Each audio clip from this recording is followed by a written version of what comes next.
Geldim oturun yere. Ayaklar ne değil? Otur ben de yavaş yavaş. Görürsün abi sen iste. Belki otur bak sen de. Aşağı birden otursun. Ve Mehdi elə titriyir ha. Aşam. Daha birden otur suyun içinde.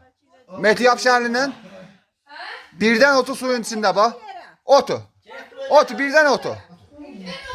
Ha birden otur. Otur qadasın alım otur yine.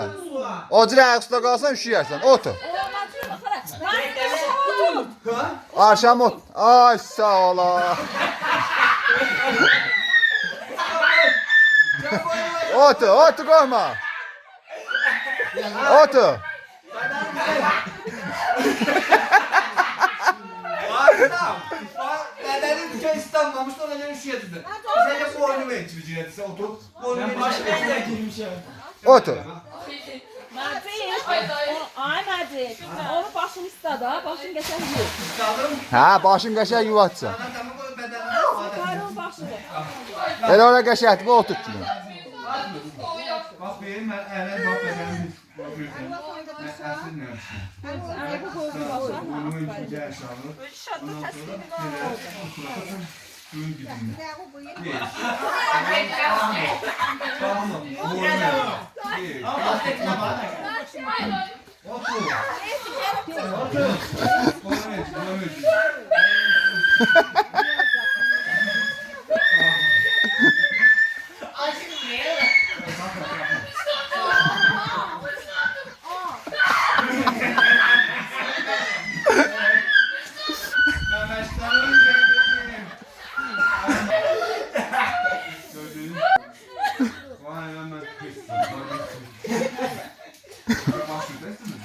Nerede gaga? Nerede gaga?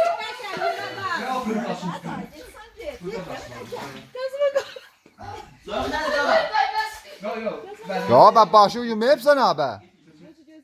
Başı uyu. Deyir daha bəslidən başı uyu. Başı da Məcid. Bunu yersən. Çıktan çıkar. Yaşan gəb oturuna qoyuyorlar, başın yox. Dön onu. Dön. Atılan yanına. Atılan yanına. Ora zürüşkən də Məcid. Ora zürüşkən də ha muvazı ol.